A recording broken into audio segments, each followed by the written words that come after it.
হয়েছে রাজ, ওরকম মুখ কালো করে আছিস কেন? বলছি কটকটি মামা গেল, এত সময় হয়ে গেছে, এখনো কোনো ফোনও নেই, কোনো খবরও নেই। আরে বাবা, ওদের বাড়ি গিয়ে বোঝাবে, তারপরে তো আসবে নাকি? দেখলি তো ওদের বাড়ির মানুষ কিরকম তেড়া। আমি গেলাম, তোর মা গেল, তুই গেলি, তারাও আমাদের কথা শোনে না। আর কটকটির কথা শুনবে তো একটু পিন পান দেবে তারপরে তো নাকি। তবুও আমার মনের ভিতর কিরকম যেন লাগছে যে পরি আমার কাছে আর কোনোদিন ফিরে আসবে না। ওইসব কুলক্ষণের কথা বলিস না তো। হ্যাঁ মা, সত্যি আমার মনের ভিতরে এরকম ধড়পড় ধড়পড় করছে। আরে বাবা, কটকটির মাথায় বিশাল বুদ্ধি, ও যে করেই হোক তোর বউরি এনে দেবে, তুই টেনশন করিস না। বলছি কি মা, পরি খুবই জেদি মেয়ে, ও বলেছে আসবে না তো আসবে না, দেখে নিও তুমি। আরে বাবা শোন, তোর জন্য আমি কি না করছি। হ্যাঁ তুই বল, ওই নাদনটা কিনে এসি, নাদনটা পাঠাই দিলাম বাড়ি, তুই বললি এখন কটকটি আনলাম, এখন তো একটু ভরসা রাখ, নাকি এইভাবে মন খারাপ করলে আমরা কি করে ভালো থাকি বল? হ্যাঁ বাবা, তুই আমাদের একমাত্র ছেলে, তুই যদি এরকম করিস তাহলে আমরা কি করে থাকি বল? আমার জীবনে কিচ্ছু দরকার নেই মা, শুধুমাত্র পরীকে চাই। আরে বাবা, তা আমরা তো চেষ্টা করছি, এমন তো না যে বাড়ি বসে আছি। সত্যি মা, তুমি যদি আগে পরীর সাথে এরকম খারাপ ব্যবহার না করতে তাহলে আজকের দিন দেখতে হতো না। শোন বাবা, আমি তো সেরকম ইচ্ছা করে কিছু করিনি, যা হয়েছে ভুল ভ্রান্তিতে হয়ে গেছে, আর আমার একার দোষও না, পরীর দোষও আছে, বুঝতে পেরেছিস বাবা? ওইসব দোষফোষের কথা ছাড়ো, যা হয়ে গেছে ওইসব কথা ছাড়ো, এখন কি করে বৌমারে ভালোভাবে বাড়ি আনা যায় সেটা দেখো। দেখো, আমার যতটুকু করার আমি তো করছি বলো, আমি মেয়ের পাও পর্যন্ত ধরেছি, এখন যদি না আসে তো আমি কি করব? আমি তো মারিনি, না আমি ওর খিস্তি খামারি করিনি। আরে বাবা, সেটা তো আমিও ওদের বাড়ি গিয়ে কত বোঝালাম, বিআইডিও বোঝালাম, কিন্তু সব ওদের ওই এক ঘিয়ে জিদ যা ধরিছে তাই, আসবে না তো আসবে না। বলছি রাজ, আমার তো মাঝে মাঝে মনে হচ্ছে নাদনটা থাকলেই ভালো হতো, যে করে হোক ওই মেরে নিয়ে আসতো। কেন কটকটি মামা আনতে পারবে না? কটকটি মামা তো ওদের বাড়ি থাকে, ওনার সব কথা শোনে, তো উনি তো আরো ভালোভাবে আনতে পারবে। কে জানে। তুমি এরকম বলো না মা, আমার মন এমনি ভেঙে গেছে, তারপর তুমি যদি এরকম বলো না তাহলে তো আমি পুরো ভেঙে পড়বো। টেনশন নিস না বাবা, আসবে আসবে, একটু অপেক্ষা করে আসবে। মামার কাছে একটা ফোনও নেই যেটা ফোন করে সুখবর শুনবো। ওটাই একটা জ্বালা কটকটির, ফোন রাখে না, আর কি বলবো। প্রফেসর, ও প্রফেসর, বাড়িতে আছিস কিনা? কি এরকম বিকট ভাষায় কথা বলে? কে বলছেন? ও, বাড়িতে আছিস তাহলে? কি দারোগা বাবু আপনি? আপনারা দাঁড়াগো বাবু, কেন কেন বুঝতে পারছো না কিসের জন্য আছি? চলো চলো তাড়াতাড়ি থানায় চলো। কেন স্যার, আমরা আবার কি করলাম? প্রশ্ন চুরির অপরাধে তোমাদেরকে অ্যারেস্ট করা হচ্ছে। কিন্তু সে কেস তো মিটে গেছে। সেই কেস মিটে গেলে কি হবে? এখন নতুন দারোগাবু এসে সব কেস রিওপেনিং করছে, তাড়াতাড়ি চলো। বলছি এতগুলো টাকা নিলে আমাদের কাছ থেকে, এখন আবার জেলে নেবেন? চুপ চুপ চুপ, ওইসব কথা একদম বলবো না, বুঝতে পারিস বড়বাবুর সামনে। আর এসব যদি বলা ঝালা করো না, তাহলে ভাববা সারা জীবনের জন্য জেলের ভিতরে বন্দি থাকবা। কিন্তু আপনি যে আপনার মেয়ের বিয়ের জন্য আমাদের কাছ থেকে জলখাবারের টাকা নিয়েছিলেন, হ্যাঁ সেটা কি হলো? আবার ওই কথা। আর বড়বাবুর সামনে যদি এইসব কথা বের করা হয় না, তাহলে মনে রাখো সারা জীবনের জন্য জেলের হাজতে ভরে দেবো। আমরা এখন যেতে পারবো না, আমাদের ভীষণ বিপদ। বিপদ তো না গেলে হবে, ছাড় করতে করতে গ্রামের ভিতরে টেনে নিয়ে যাবো। বলছি দারোগা বাবু, হ্যাঁ এক সপ্তাহ পরে নিয়ে যান, আমাদের কোনো অসুবিধা নেই, কিন্তু এখন আমাদের খুবই একটা বিপদ। অত ঘন কথা না বলে তাড়াতাড়ি চলো। বলছি দারোগাবু, 2-4 দিনের সময় দেন। ঠিক আছে ঘনশ্যাম কাকা, দাঁড়িয়ে দাঁড়িয়ে কি দেখছো? এদের হাত করি পড়াও। না না, হাত করি পড়ানোর দরকার নেই, আমরা এমনি যাচ্ছি। বলছি আমার মা বাবা চলে গেলে আমার কি হবে? তাহলে তুমিও চলো, তোমারও ভর্তি করে দিই। না না, আমার ছেলেকে একদম ধরবেন না। কথা না বলে তাড়াতাড়ি চলো, নয়তো হাত করি পড়াইয়ে টানতে টানতে নিয়ে যাবো। আসবো নাকি আমি? না না, আমরা যাচ্ছি। বলছি আজকে আমাদের ছেড়ে দেবে তো নাকি? এটা আমি কি করে বলবো, গেলে পরেই জানতে পারবে বড়বাবু কি বলে। আচ্ছা তাড়াতাড়ি আসো। কেন দাঁড়িয়ে আছো কেন? হ্যাঁ, আবার পালানোর ধান্দা করছো না তো? না না, পালিয়ে আর কোথায় যাবো, আসো তাহলে তাড়াতাড়ি। ও মা, এখন আমার কি হবে মা? আমার পরীর কি হবে? কিচ্ছু হবে না বাবা, আমরা বিকেলের ভিতরে চলে আসবো। আর তোমাদের ধরে নিয়ে যাওয়ার পরে যদি না ছাড়ে? আরে ছাড়বে না কেন, আমরা তো সেরকম কোনো অন্যায় করিনি না। সব গিন্নি তোমার জন্য, তুমি যদি এই কাজটা না করতে আজকে আমাদের এই দিন দেখতে হতো না। হ্যাঁ ওটা তো আমার ছেলে, তোমার ছেলে তো না। হ্যাঁ আমি আমার পরীক্ষার পাশ করার জন্য প্রশ্নের ফটো তুলেছিলাম, তাই তো? যাই হোক, তোমার কথা মতনই তো কাজটা করেছি। বলছি কি তোমাদেরকে আবার নেমন্তন্ন দিতে হবে নাকি বাইরে আসার জন্য? আসছি স্যার আসছি, তুই চাপ নিস না বাবা, তুই বাড়ি বসে থাক, আমরা যে করে হোক বেরিয়ে আসবো। তাড়াতাড়ি মা তাড়াতাড়ি, এই অসময় তোমরা যদি পাশে না থাকো তাহলে কি হবে? কটকটি আসলে এই কটকটিকে এই ঘটনাটা খুলে বলিস, ও কিছু না কিছু ব্যবস্থা করবে। আচ্ছা কথা কানে যায় না? চলে আসি স্যার, চলে আসি। কান্না করিস না বাবা, এখনই কটকটি চলে আসবে, ওরে সবকিছু খুলে বল, তারপর দেখ সব ঠিক হয়ে যাবে।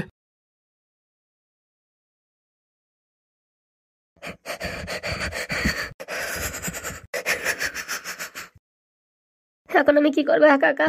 কি করে মা বাবারে ছাড়াবো? কি করে আমার বিয়ে করবো? আমি তো কিচ্ছুই বুঝে পাচ্ছি না, সবকিছু কেমন যেন গুলাই গেল, আমি কিচ্ছু বুঝে পাচ্ছি না।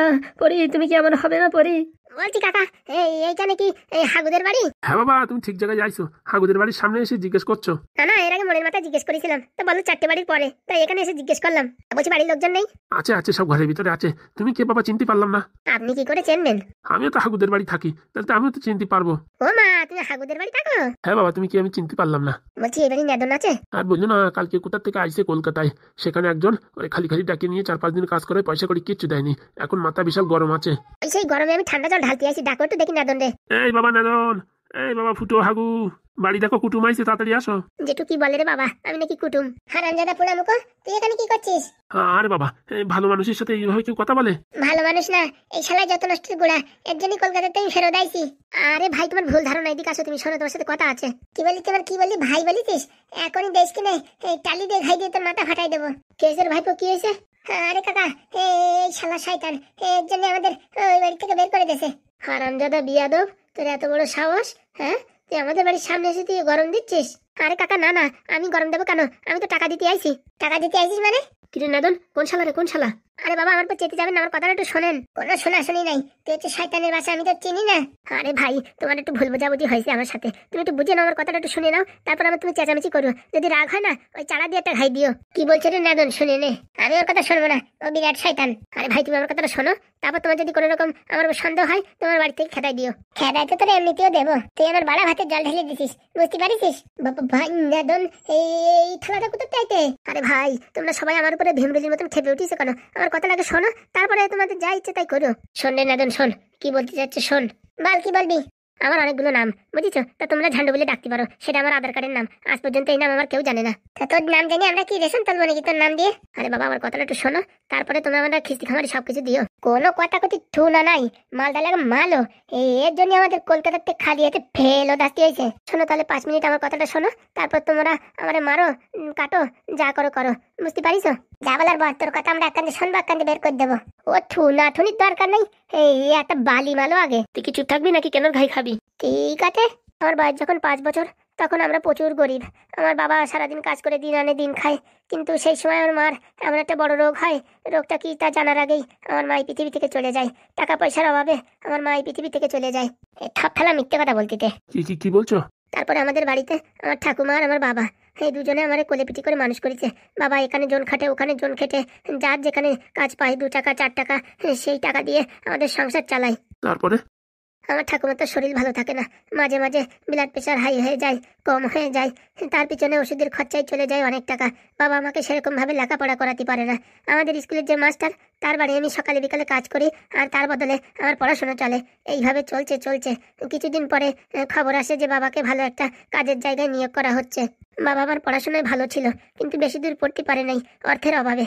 তাই এমএলএ বাবু, আপনাদের গ্রামের এমএলএ বাবু আছে না, এই বীরেন দত্ত, এমএলএ বাবুর নির্দেশ অনুযায়ী এক জায়গায় কাজ করে, মানে একটা পার্টি অফিসে।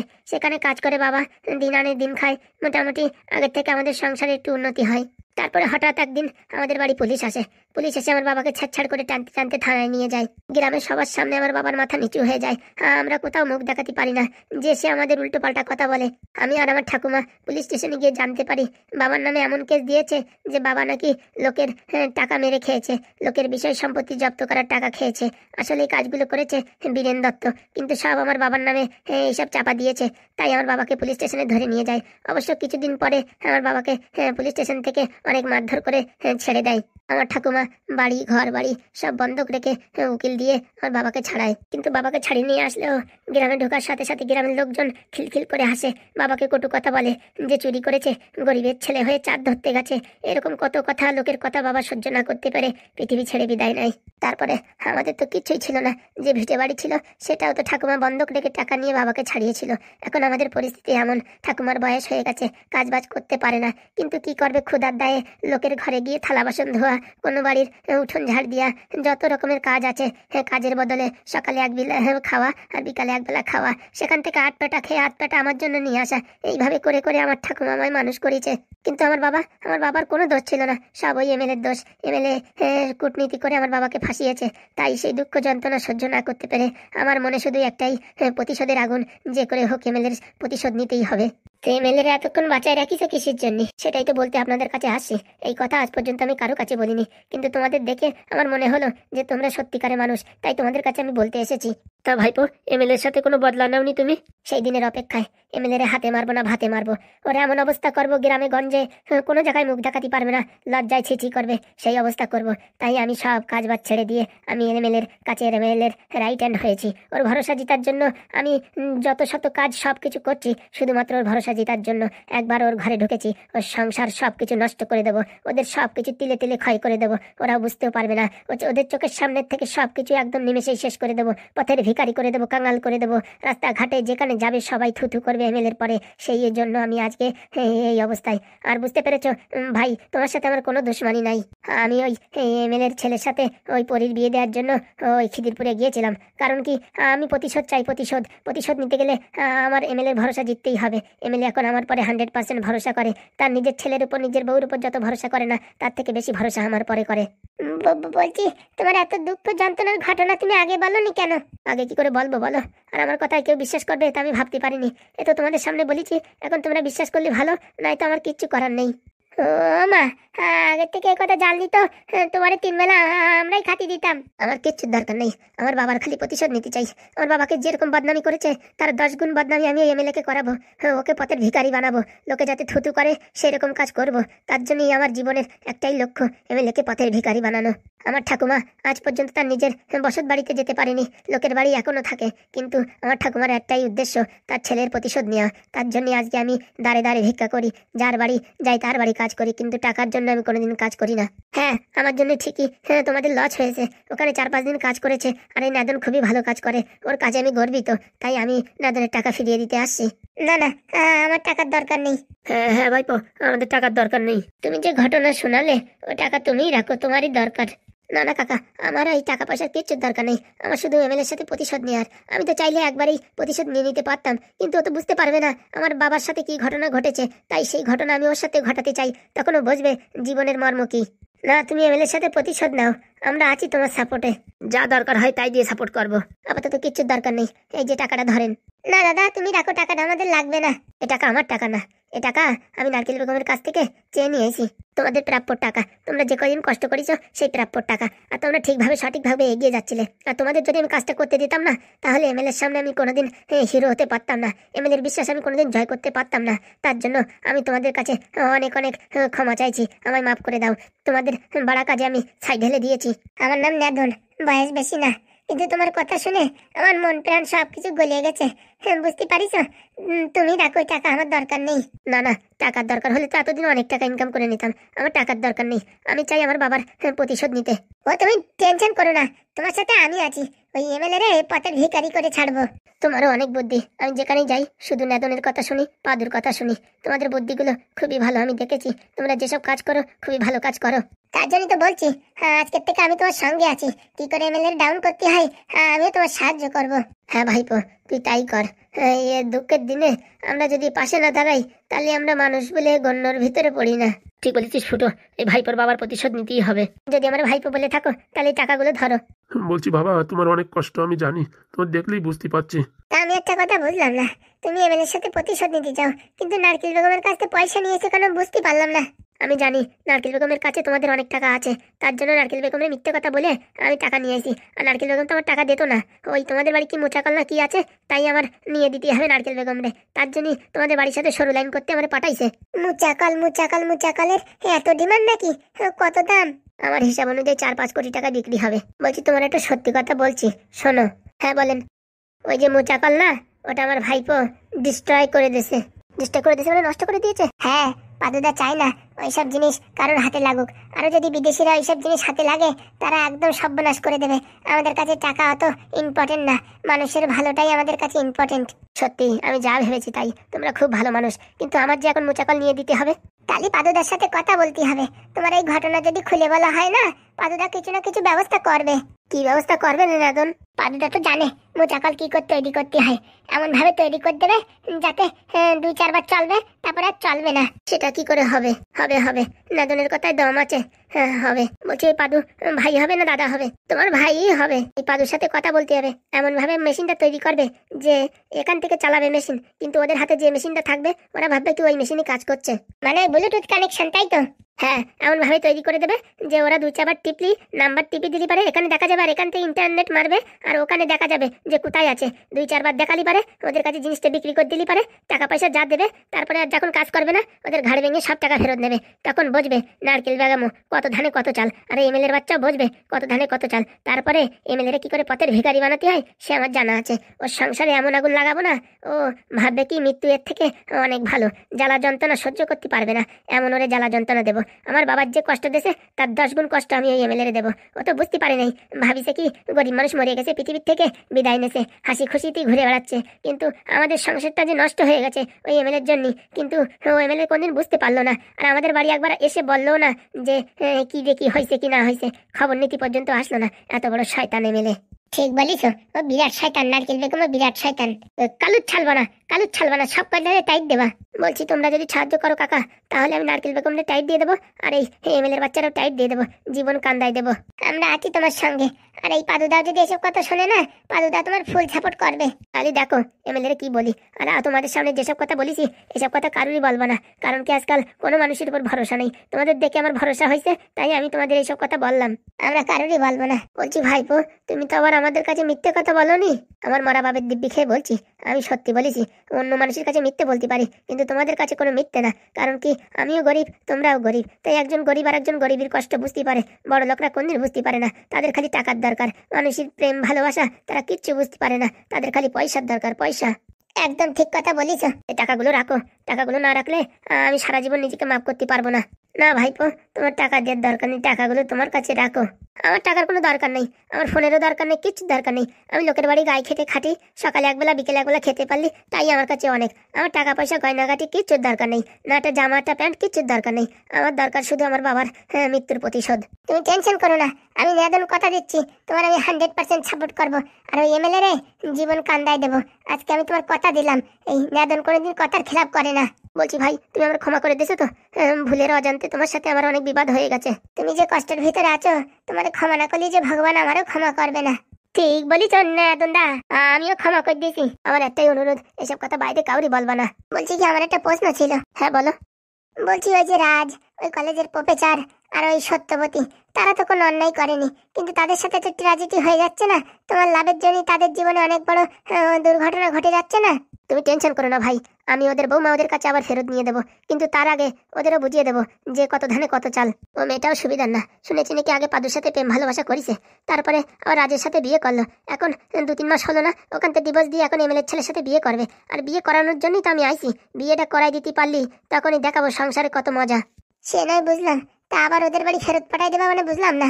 দেখো আমি কি করি, আগে এমএলএর ছেলে যদি অন্য কাউরি বিয়ে করতো তাহলে আর ওই মেয়েরে আমি ফেরত আনতাম না। ও তো অন্য কাউরি বিয়ে করবে না, যখন ওরাই বিয়ে করবে তারপর সংসারে যখন আগুন লাগাবো তখন দেখবা কেমন ঠেলা, তখন ও বুঝবে একটা মাত্র ছেলে, ছেলে হারানোর যন্ত্রণাও বুঝবে।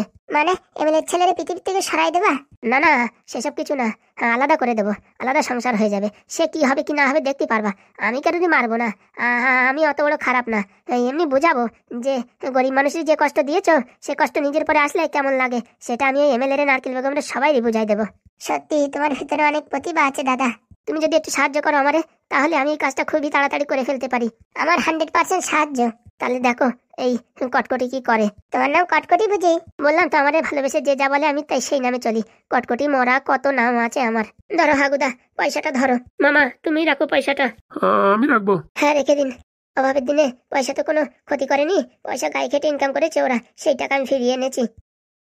বলছি বাবা, সকাল থেকে কিছু খাওয়া দাওয়া করেছো? তাহলে আমাদের বাড়ি খাওয়া দাওয়া করে নাও। খেতে তো লাগিছে, কিন্তু আমি খাওয়া দাওয়া করতে পারবো না, কারণ কি তোমাদের আমি কোনো উপকার করতে পারিনি এখনো। আমি যাদের বাড়ি উপকার করতে পারি না তাদের বাড়ি আমি অন্ন গ্রহণ করি না। করবা করবা, অনেক উপকার করতে পারবা, আগে খেয়ে নাও করা। ঠিক আছে। বলছি তুমি কোনো টেনশন করো না, ভগবান তোমার দিকে মুখ তুলে তাকাবে। ভগবান মুখ তুলে তাকিয়েছে তো, তার জন্য তো আমি এই কাজে এতদূর সফল হতে পেরেছি। তুমি টেনশন করো না, আমি তোমার সঙ্গে আছি, প্রতিশোধ দুজনে মিলে নেব। তাই হবে। চলো ঘরের ভিতর চলো, খাওয়া দাওয়া করে নেবা। খাওয়ার ইচ্ছে নেই। ও বললি তো হবে না, চলো অল্প করে খেয়ে নেবা। চলো তাহলে। হ্যাঁ পাদু, নিয়ে ভালো মন্দ খাওয়া। ছেলেটার মুখের দিক তাকালি আমার পরাণ পুড়িয়ে যাচ্ছে। তোর তো পরাণ পুড়তেছে ফুটো, আমার তো খলতে পুড়িয়ে যাচ্ছে। এই খলতেটা আবার কি জিনিস? চলো ভিতরে চলো। চলো। সত্যি ম্যাডাম, চাটা খুব সুন্দর হয়েছে। হবে না মানে, দার্জিলিং চা, আসাম চা আর কলকাতার চা, 3টে চা মিশাই বানাইছি। বলছি ম্যাডাম, আমি তো জানতাম দার্জিলিং আর আসামে চা হয়, কিন্তু এই কলকাতার চা হয় সেটা জানতাম না যে। কোথায় থাকেন আপনি? কলকাতাও যে আজকাল চা তৈরি হচ্ছে। কই জানতাম না তো। এমএলএ হয়েছেন শুধু শুধু, এসব খবর যদি না রাখেন তাহলে হয়? সত্যি করে বলছেন কলকাতাও চা তৈরি হচ্ছে? কত চা বাগান আছে। তাহলে হয়তো আমার জেনারেল নলেজ একটু সমস্যা আছে, ওই আর কি হবে আর কি। কথা না বলি তাড়াতাড়ি খান চাটা, ঠান্ডা হয়ে গেলে আর ভালো লাগবে না। ও অমৃত, পুরো অমৃত। Lily Lily Lily Lily. অসময় আবার কে ফোন করে? হ্যালো। হ্যাঁ ম্যাডাম, আপনার কাজ হয়ে গেছে, ওদের দুজনে পুলিশ স্টেশনে নিয়ে আসছি। ও মা, তাই নাকি? হ্যাঁ ম্যাডাম, এখন বলেন ছাড়বো কি আটকে রাখবো? না না না, ছাড়বেন না ছাড়বেন না। ওদের এমন ভয় দেবেন যাতে ওদের ব্রেন শর্ট হয়ে যায়। বলবেন 6 বছরের জেল হবে। ওই বলি তো ম্যাডাম, ওদের একটু সন্দেহ হতে পারে। আরে বাবা, আমি তো একটু উদাহরণ দিয়ে বললাম। এমন ভাবে বলো ওদের মাথা ভিমড়ে যায়। তারপরে আমি উকিল পাঠাবো, সেই উকিলই বলবে তোমাদের আমি বেল দিয়ে দেবো। তখন ওদের ব্রেনটার কাজ করবে না, কাগজপত্র দেখতো না, ঘপা ঘপ সই করে দেবে। ঠিক আছে? আচ্ছা ম্যাডাম, বলছো ছেলেটা আসেনি কিন্তু? আসবে আসবে, সে ব্যবস্থা আমি করছি। ঠিক আছে ম্যাডাম, আপনি যা বলবেন তাই করবো। সন্ধ্যা অব্দি আটকে রাখো, ওদের ভিতরে একটা আতঙ্ক সৃষ্টি হোক, বুঝেছো? আচ্ছা ম্যাডাম। তাহলে এখন আমি রাখছি। আচ্ছা। কাজ হয়ে গেছে মানে বাবু, কাজ হয়ে গেছে। কি হয়েছে ম্যাডাম? ওই যে আপনার বৌমা শ্বশুর শাশুড়ি পুলিশ স্টেশনে ধরে নিয়ে গেছে। এত তাড়াতাড়ি? হ্যাঁ, আপনি তো ফোন করে চা বানাতে গেলেন আর চা খাতি খাতি এর ভিতরে কাজ হয়ে গেছে। আমার নাম নারকেল বেগম, কি ভাবেন আপনি? হ্যাঁ, বললেই হবে না, আপনার ট্যালেন্টের আমি মানে তুলনা করতে পারবো না। আমি যদি এমএলএ হতাম তাহলে ভাবেন কি হতো। এমএলএ না হয়েই এত পাওয়ার আমার, আর যদি এমএলএ হতাম তাহলে তো সব কেপিয়ে দিতাম। তা ঠিক বলিছেন। এত তাড়াতাড়ি এত ফস করে আমি তো বুঝতে পারলাম না। ওইসব বোঝার দরকার নেই, আমার পাওয়ারটা খালি দেখবেন। আপনার তো পুরো একদম 12,000 ভোল্টেজের পাওয়ার। বলছি এখন একটা উকিলের দরকার, উকিল পাঠাতে হবে ওই ওর ছেলের কাছে। আমার কাছে 2টো উকিল আছে, কিন্তু ওই 2টো উকিল তো ওর ছেলে অলরেডি চেনে, তাহলে তো বুঝতে পারবে যে এই কাজটা আমি করেছি। ঠিক আছে কদম, ইয়েস ম্যাডাম। ওই এখন ডিভোর্সের ফাইল নিয়ে আর কিছু উল্টোপাল্টা কাগজ নিয়ে তুমি এক্ষুনি বেরিয়ে পড়ো। ওই খিদিরপুরে গিয়ে ওই মাস্টার আছে না, প্রফেসরের ছেলের কাছ থেকে সইটই করাইয়ে ভংচুং বলে টেলে তারপরে তুমি থানায় নিয়ে যাও ছেলেরও। তারপর মা বাবারিতে সই করাইয়ে তুমি চলে আসো। ঠিক আছে? ওর ভিতরে সব ডিভোর্সের কাগজ থাকবে, আর কাগজগুলো একটার পর একটা সাজিয়ে নেবা যাতে ও বুঝতে না পারে। আচ্ছা ম্যাডাম, ও নিয়ে কোনো চাপ নেবেন না। সামনেই এমএলএ বাবুর ছেলের বিয়ে, আমরা যদি একটু সাহায্য না করি হয়? ম্যাডাম, আপনার কাছে আমি চিরকৃতজ্ঞ থাকবো। আপনি যে এত ঝপাত করে এত সহজে কাজটা করে দেবেন আমি তো ভাবতে পারিনি। আরে তুমি তো কোনোদিন আমার কাছে সাহায্য চাতি আসোইনি, এত সব ঝামেলা লাগে নাকি? হ্যাঁ, উতায় পাদু নেদন মেদন গোষ্ঠীর পিন্ডি এত লোক লাগে? হ্যাঁ, আমি একাই কাফি, খালি ফোনে ফোনে কাজ হবে, যাওয়াও লাগবে না। সত্যি ম্যাডাম, আপনার একটু চরণধুলি আমার মাথায় ঠেকাতে ইচ্ছে করতেছে। এক কাজ করে নেই, বাইরে তো একটা বয়েম নিয়ে এসো, চরণধুলি ভালো করে আজ দিয়ে দেবানি, সকালে বিকালে মাথায় তিলক কাটো। তা ঠিক বলেছেন। কথা না বলে চাটা খেয়ে ফেলেন, ঠান্ডা হয়ে যাবে। ঠিক বলেছেন, শুরুত করে খেয়ে ফেলি। যেরকম আপনার পাওয়ার সেরকম আপনার চায়েরও পাওয়ার। কেবল তো শুরু, আরো কত কিছু দেখবেন। চলো, কদম দাঁড়িয়েছো কেন? বলছি ডিভোর্সের ফাইলগুলো আমার কাছে আছে, মানে আমার উকিলের কাছে আছে, তো সেগুলো নিয়ে আসতে বলেন। একটু দাঁড়াও, চাটা খেয়ে নি, চড়াত করে ফোন করবো। তুমি এক কাজ করো, ততক্ষণ ওই তুমি তেঁতুল তলায় যেয়ে দাঁড়াও, আমি ওখানে পাঠাচ্ছি। আচ্ছা। কোনো সমস্যা হলে কদম ফোন করো আমারে। হ্যাঁ ম্যাডাম, ওসব কথা বলতে। তাড়াতাড়ি যাও, আবার তুমি কাজটা সেরে আসলে তারপরে কটকটির কাজ শুরু হবে। আচ্ছা ম্যাডাম, আমি এই বিকেল 6টা-7টার ভিতর চলে আসবো। ঝড়াত করে বেরোয় পড়ো। ম্যাডাম, ঝড়াত করে যাবো, কড়াত করে চলে আসবো, আপনি টেনশন নেবেন না। আর এমন ভাবে অভিনয়টা করবা যাতে কেউ বুঝতে না পারে। মাথা খারাপ ম্যাডাম, জীবন যাবে তবু বচন যাবে না। বেরিয়ে পড়ো। আচ্ছা। পয়সা তো প্রায় ধারে চলে আসে, আর বেশি সময় লাগবে না। বলছি ম্যাডাম, আপনার একটা কথা বলবো, কিছু মনে করবেন না তো? না না, একটা কেন 10টা বলো। বলছি এইসব উকিল ফুকিলের উপর আপনি বিশ্বাস করেন? আমি আমার দাঁতরে বিশ্বাস করি না, তার উকিল কেন, কি হয়েছে বলো? আর কিছু বলার নেই, আপনার ওই এক কথায় সব উত্তর পেয়ে গেছি। তাহলে তাড়াতাড়ি বাড়ি গিয়ে রেস্ট করেন, ছেলের বিয়ে তো, জামা কাপড় কিনতে যেতে হবে কালকের থেকে। আপনি ম্যাডাম এই বিকেলের ভিতরে কাগজ টেনে দেবেন কালকে। হ্যাঁ, মানে এই খবরের কাগজে বড় করে বিজ্ঞাপন দেবো, এমএলএ মানে জ্যেষ্ঠ পুত্র কিট্টুর বিয়ে হবে পরীর সঙ্গে, বুঝতে পেরেছেন? ওরকম নিমন্ত্রণ দিলে তো গ্রামবাসী সব চলে আসবে। না, এমনি লোকের জানাবো, নিমন্ত্রণ তো দেবো কার্ডে। ঠিক আছে, যান তাহলে। আচ্ছা ম্যাডাম, যে আসি। বলছি আপনার আবার যাওয়ার কথা বলছি, আবার ওইটা আবার মাইন্ড করবেন না। না ম্যাডাম, এখন সময়ের অনেক দাম, খালি খালি বসে তো লাভ নেই। আর আপনার কাছে তো অনেকক্ষণই হয়ে গেছি, ওদিকে বউটা আবার বাড়ি থেকে টেনশন করবে যে আমার বড়টা কোথায় গেল। ঠিক আছে যাও। মেয়ের বাচ্চা, বুঝতে পারলি না, নারকেল বেগম কোনোদিন স্বার্থ ছাড়া কাজ করে না। আমার খালি মোচা কলটা দরকার, তারপরে এমএলএ তোর অবস্থা কি করতে হয় দেখে নিস। আমি এখনো কোনো পদে নেই, তাই আমার এত পাওয়ার, এক ফোন করলি পুরো একদম সব জায়গা ঘুরে যায়। আর যদি পাওয়ার আসে তাহলে তো সবকিছু কেটে দেবো। কি বলো বন্ধুরা, তাই তো? তোমরা খালি ভিডিওগুলো দেখেই যাচ্ছ, একটু সাবস্ক্রাইব করো নাকি? যত দিন যাবে তত ধরুম ধারাম ভিডিও আসবে, বুঝতে পারিস? দেরি কিসের জন্য? চড়াচড় করে সাবস্ক্রাইব করো।